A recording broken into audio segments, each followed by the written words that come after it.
Hey guys, so this is Mr. Lawler, and this video is to prepare you guys for the lesson that we're going to talk about on Monday. And as you know, Monday we're starting our full schedule, and we're going to jump straight into our U.S. government course. Okay, so like I mentioned, you guys are going to be learning about the United States government. You already learned about the history. We are going to talk about some history, but we're really focused on the country and the government that you live in right now, the US government, and learning about that government. All right, so I'm gonna say some things to help you guys prepare for Monday's lesson. And a lot of what I talk about will help you before you actually jump into the lesson.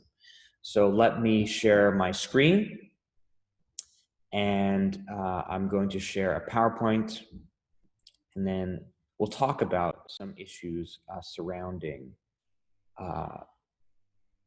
citizenship. And let me make sure that I can present here. All right, here we go. So Monday, September 21st, 2020. All right.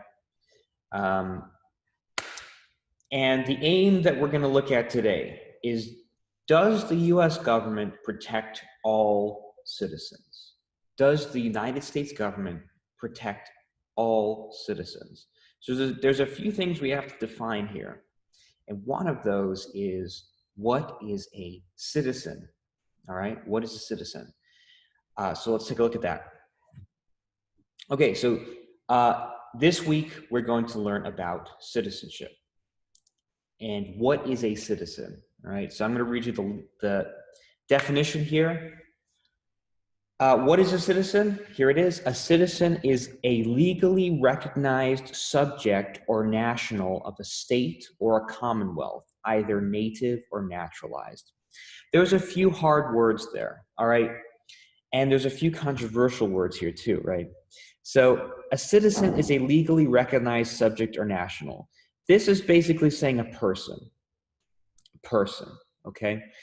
So it's a legally recognized person of a state, and here, state or commonwealth, you can just think of a country, all right?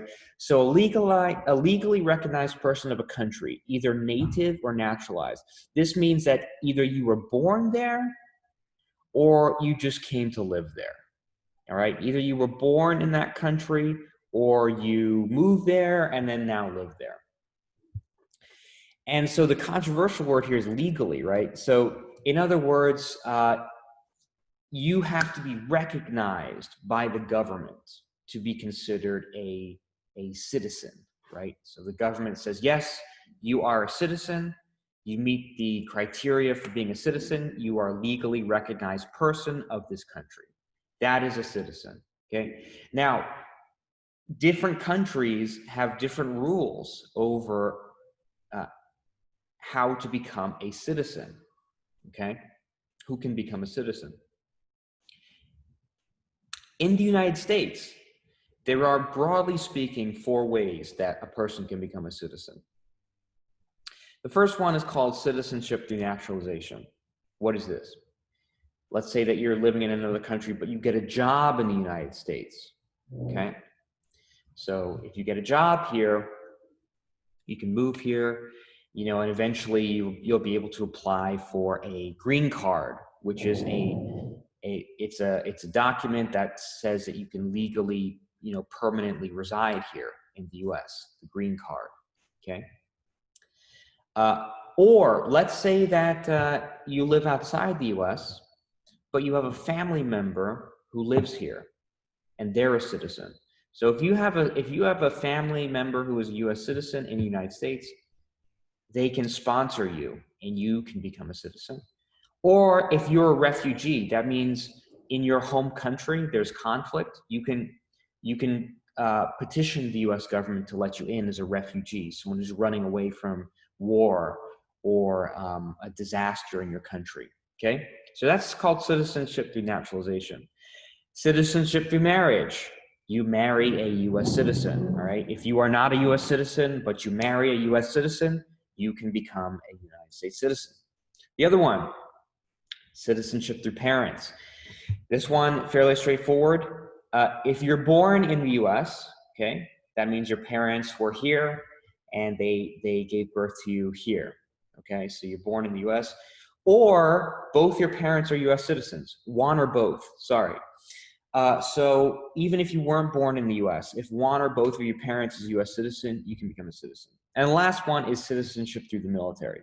So you apply, you go into the military and you serve, you are eligible to become a citizen of the United States. Okay, so these are 4 ways in the US to become a citizen. What are the benefits of being a citizen? All right, so there's a lot of stuff here, and I want to really explain this. So think back. There was this thing called the Enlightenment. Some of you remember this from Global. Basically, the Enlightenment was a period of time where people were like, hey, why are we listening to kings? Why do we have kings? Why are they so powerful? And they challenged the authority of the kings. New governments were created which represented an agreement between the people and the government. The government was supposed to protect and keep people safe, to allow them to live, work, make money, and vote for those in power. In return, people pay taxes to support the government and people to agree to obey the laws of the government. You no longer had to obey a king just because he was rich or had an army. So this is very important. Before, a long time ago in Europe, you just had to obey the king, no choice. With the Enlightenment, though, people said, hey, the government or the people in power should be protecting us. And so they made an agreement with the government. So they got rid of the king and they made an agreement with the government. I will give you money, I will pay you taxes, I will follow your rules if you keep me and my property safe. Okay? And so as a citizen of a country, you expect that country, if you pay taxes and you obey the law, you expect them to protect you. That's the agreement. The United States rejected the authority of the King of England and it became its own country. So this country was founded because people rejected the King of England. The Constitution is a document which describes how the government of the United States works and the rights of the people who are citizens of the United States. It describes the agreement between the people of the United States and the government. Okay, so we mentioned this in the Kahoot quiz on Friday. The Constitution is a very, very important document. It basically says this is what the US government is, and it says that the citizens are entitled to certain things. They can expect certain things from the government. It's the agreement that United States citizens have with the government. So today, through contemporary issues, we're going to answer the aim. Does the United States government protect all of its citizens? Okay. Does it protect all? Now, one answer is it's supposed to protect all citizens. It is supposed to. If you're a citizen and you've got this agreement with the government, they should protect you because you pay taxes, because you obey the rules. That's the agreement. My question is, does it protect all citizens?